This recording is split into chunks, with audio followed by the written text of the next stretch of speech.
You know, I'm sitting here watching the video that I'm going to show you in a few. It looks cartoonish. Yes. These guys look like clowns. Yes.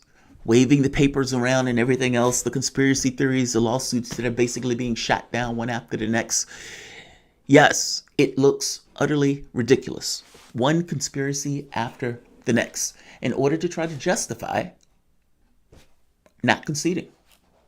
Donald Trump has screamed fraud at the height of his lungs without necessarily having anything that he can show in a court of law that would basically give him the bang for the buck that he needs to overturn this election, or for that matter, create enough chaos in the electoral process, meaning in the mechanisms that allow a president to transition into power, to screw that up enough where maybe it gets kicked to the House of Representatives, or maybe there's a Goldilocks of a scenario where the Supreme Court gets involved. Until any of those things happen, I am radically doubtful. And up to this point, in my head, Joe Biden is president-elect. Giuliani, employed by Trump as his lawyer, America's crazy uncle, has been pushing ideas that this election was fraudulent. I'm going to show you the press conference that Giuliani has been having, and I'm going to show you how basically the argument that these guys are making. Now, they've just basically pulled back any ideas from Michigan, meaning they've accepted the results from Michigan. Pennsylvania, they're in court right now making arguments. I'm going to do that video next. I'm going to cover this, even though I think it's utterly ludicrous, because I don't think it's going to go anywhere. And yet, Fox News is covering this. Conservatives are covering this. And if I'm being bluntly honest, Democrats may laugh. They may think, oh, we're going back to status quo. You're not going back to status quo. There is no normal to go back to from this point on. What your party did in 2016 is not going to dissipate. It is not going to go up in smoke. It's not going to just vanish. That energy where you're going to delegitimize a president of the United States in the way that that president got elected. You basically attacked Donald Trump, saying that he didn't get in office on his own steam. He got in office flat, put him on his shoulders, throws him like a barrel log or something, over the finish line. Basically, he didn't win. It was an illegitimate holding of the office. And what's more interesting about this is the way it was done, because there's a distinction in what is taking place, which makes this that much more terrifying. Democrats did this without impeaching the integrity of America. Think about that. Isn't that fascinating? Meaning, if you think back to John Kerry, if you think back to Al Gore, none of them were willing to attack the electoral system, even though that system screwed them over magnificently. You had hundreds of thousands of blacks in Florida that were disenfranchised from their voting. Al Gore couldn't be bothered. A Democratic senator could not be bothered to get involved in order to ensure that there was some level of contest and pushing back. John Kerry, weirdness in Ohio. But again, Kerry gives it up. America matters more, and the integrity of the elections, or the belief in the integrity of the elections, matters more than Kerry's own political ambitions. Clinton comes up with an idea of using the Russians to attack Trump. But if you notice, when Clinton was challenging, she never challenged the ballots and whatnot. Her contention was always that Donald Trump was somehow working with the Russians to influence the minds of Americans, of Negroes, of the youth and the climate movement to vote for Trump or to not vote at all, based on factually true information about her corrupt foundation and what was taking place with Sanders. She never impeached the integrity of the system. Her attack was always on the minds of Americans. Trump has no such, let's say, grace. This is a blunt attack on the electoral system itself. It takes no fucks. It basically is saying this is a fraud, this is all corrupt, all of this stuff is a cheated election that Donald Trump basically won. Now, what makes this more terrifying is that you have a large segment of Republicans that basically say, Yes. I mean, you get almost like 50 something percent, like 52% if I'm not mistaken, saying, yeah, we think that this was stolen from Donald Trump. How? Who the hell knows? And yet, here we are. So, yes, so I'm going to show this, even though I think it's nonsense. I think it's bunk. It is a big deal where the idea of who's sovereign and how that sovereign is put into office and whether there's legitimacy for that person to hold that office, that is a massive deal. And even though these guys look like clowns, what is taking place is a fundamental discrediting of that system. When Joe Biden takes office, Joe Biden is going to take office with a large contingent of the population believing he cheated to get in that office. Just like when Trump took office, there was a large contingent of Democrats that believe he cheated to get into that office. America's crazy uncle, Rudy Giuliani, and the pet conspiracy theories. Welcome to the Soapbox.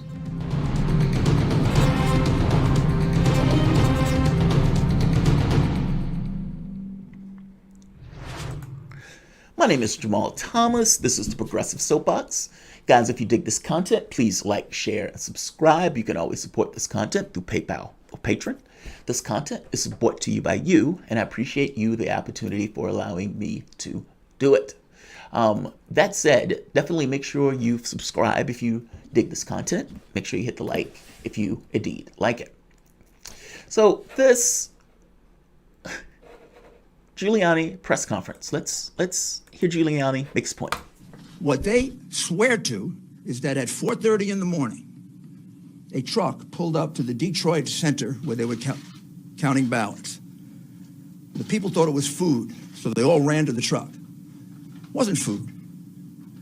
It was thousands and thousands of ballots. And the ballots were in garbage cans, they were in paper bags, they were in cardboard boxes, and they were taken into the center. They were put on a number of tables. At that time, they thought all the Republican inspectors had left, all but two had, and an employee of Dominion, who we will address a little bit later. All right. Now, Dominion is the voting machine conspiracy theory stuff that these guys have been running around with. Here's, and then this one, Giuliani saying he has a ton of affidavits. Well, if you have a ton of affidavits, you should be well suited when you go into court. But those election results are being certified, so that's going to be a loss. But that said, there's more. Listen to what this woman says. Another part of Trump's team. In the interference with our elections here in the United States, the Dominion voting systems, the Smartmatic technology software, and the software that goes in other computerized voting systems here as well, not just Dominion, were created in Venezuela at the direction of Hugo Chavez to make sure he never lost an election after one constitutional referendum came out the way he did not want it to come out. We have one very strong witness who has explained how it all works. His affidavit is attached to the pleadings of Lynn Wood in the lawsuit he filed in Georgia. It is a stunning, detailed affidavit because he was with Hugo Chavez while he was being briefed on how it worked. He was with Hugo Chavez when he saw it operate to make sure the election came out his way. That was the express purpose for creating this software. He has seen it operate, and as soon as he saw the multiple states shut down the voting on the night of the election, he knew the same thing was happening here, that was what had gone on. With here and uncovering more by the day is the massive influence of communist money through Venezuela, Cuba, and likely China in the interference with our elections here in the United States.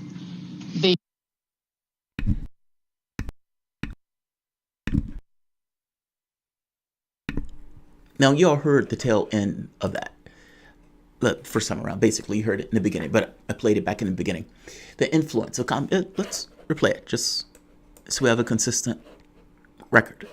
With here and uncovering more by the day is the massive influence of communist money through Venezuela, Cuba, and likely China in the interference with our elections here in the United States. The Dominion voting systems, the Smartmatic technology software, and the software that goes in other computerized voting systems here as well, not just Dominion, were created in Venezuela at the direction of Hugo Chavez to make sure he never lost an election after one constitutional referendum came out the way he did not want it to come out. We have one very strong witness who has explained how it all works. His affidavit is attached to the pleadings of Lynn Wood. Just to make a point, Hugo Chavez wasn't a dictator. This will be shocking to some people in the West, but Hugo Chavez got elected over and over and over again. In fact, during the coup that the United States tried to help pull off in Venezuela, the people flooded the streets. It was the people flooding the streets because indeed he was so popular that kept him alive. So this dictator nonsense, it's faulty on its face. On the secondary part to that, the Dominion thing, there's no there to that we're aware of. But Giuliani is going to get his day in court in all of these states. And if this information is legit, she can throw those affidavits in the court and let the judge sort them out. I'm very skeptical, though. Here's one more. And this is Giuliani being confronted. Now, you know, Jordan Chariton has Status Quo. That's his site. He has a reporter, Jen, that's at this press conference and gets the opportunity to question Giuliani and throw questions his way. Now, before we get to that part, though, this is Russiagate 2.0. You understand that, right? That Democrats set a model that says, fine, the Russians have been trying to invade our system. We're going to get the Ukrainians to get information to try to hurt and ding Manafort. And so what does Trump do? They're less competent in the way that they go about it. They say the Iranians, a communist plot, Cuba, Venezuela, and likely China. Why likely? You don't know? Why are you so certain about the first two, about the Cuba and the Venezuela, but you're not so certain about China? You're not quite sure that China is putting its vast resources into undermining U.S. elections. It's just curious on why she's not all that definitive on China. This sounds ludicrous. I'm just saying it sounds ridiculous. The President of the United States, just so we're very clear, this is his legal team making and pushing these arguments. Now, Giuliani is in court right now. Like I said, I'm going to do the video next in Pennsylvania. Michigan, they struck out. I strongly suggest that they will probably strike out, considering the judge that is listening to what he is saying in Pennsylvania is skeptical of what he is saying. And if they are saying stuff like this, they're just asserting it, by the way. These affidavits need to be sorted out from the standpoint of something other than Giuliani waving them about in the air. No, there needs to be a there to it. There needs to be something that you can get your hands around in order to kind of make that point. Otherwise, this is a position that is seeking evidence to support it, not the other way around. Let's listen to Jordan's thing. Look, this looks comical on some level, but I think people need to reconcile how problematic this is. Why do you think the other parties always conceded? Why do you think they always conceded? Why do you think that they got to a certain point and said, okay, we're done, we're good. They go out, shake the man's hand, take a picture with him. Yeah, I said some really horrible things about you. I really talked about your wife and everything else. I said, sure, you had a small penis and all that. But I'm sorry. I didn't mean it. And they bro hug it out and bail. You never hear from the person again. Or they end up in Congress or something like that. They do that because each political party, each faction is a standard bearer. It would be like if you had a military and you had these two warring competitors. But instead of having wars where you were shooting and throwing bombs and grenades and whatnot and spending all of these resources and murdering one another, you have, think of it as a different type of competition, an agreed upon game. We're going to agree like gentlemen to play this rule set.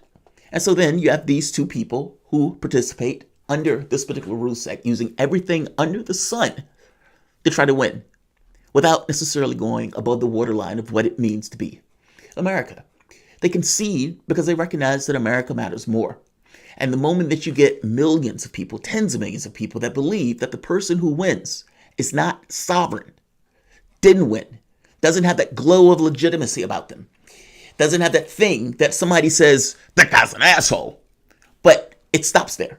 Because he recognizes that just because he thinks that guy's an asshole, and maybe he's right that guy's an asshole, that guy at the very least was elected by more people that had a different disposition or different opinion than him.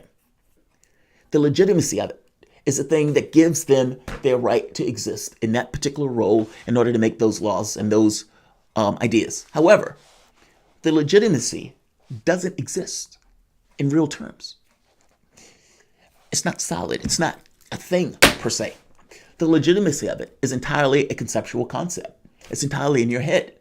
That guy is legitimate because that guy won. So what? He's legitimate. Just because he's legitimate doesn't necessarily mean that the other party that wants power is going to necessarily accept that. But again, this is our game space, right? And so this is how we accrue, and this is how we fight. And this is how our politics goes. You concede because you don't want to get to the point where these gentlemanly game spaces, where everybody accepts the winner and the results, that people stop accepting that result.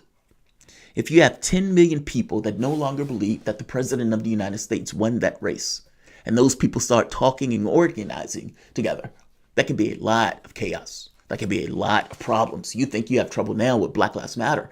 What happens when you have a large contingent of the population that no longer accepts the ruling government because they don't believe that you actually won? I'm making the point that this is where this is going.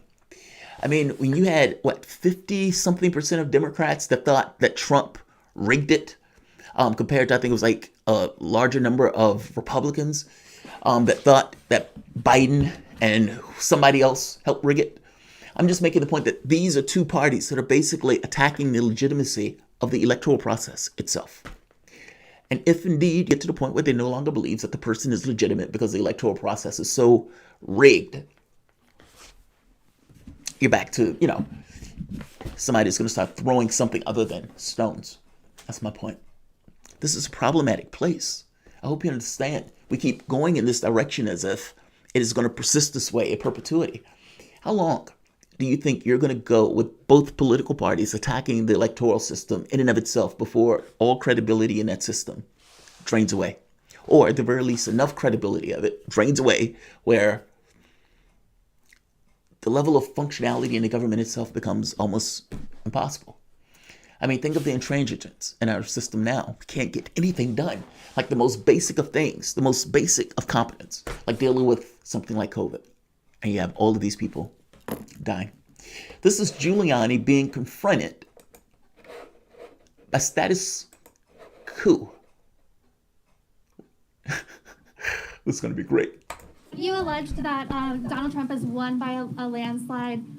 We've seen that a lot of your lawsuits and in fact lawyers have been kind of dropping like flies. What do you say to those people who call this a Russiagate 2.0 just on the other side? Why didn't this, and also why didn't this happen in 2016?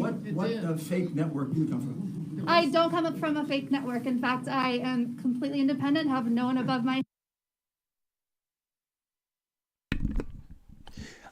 On behalf of lefty networks everywhere, and on behalf of status quo, fuck you, Giuliani.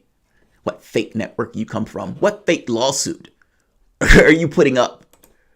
Go touch yourself to that guy's daughter some more, asshole. That's why your lawsuits are going to fail. I'm talking about what fake network you come from. How about this? You're a fake lawyer. An idea that any lawyer with any level of self-respect wouldn't be running around the country saying something as ridiculous as Hugo Chavez's dead ghost is somehow helping Joe Biden win the election. But yeah, she's from a fake network. We're status quo, independent. First of all, our cases haven't been dismissed. We only have over 20 plaintiffs who are involved in this. and also many lawyers. Don't lie to So people. I'm saying, what do you say to those who call this Russiagate 2.0? I think that we can say that Democrats have a lot to say, that they kind of went way over their head, pointing Russia, everything. What do you say to those who call this you guys doing the same sort of thing? Answer the question. The answer to the question is, we don't have a lot of lawsuits. We only have 3. Our lawsuits have not been dropped all over the place. You did mention at the top that lawyers had to go away because they were afraid for publicly. You're a totally discourteous person. I'm going to finish my answer. So, I'm actually really nice.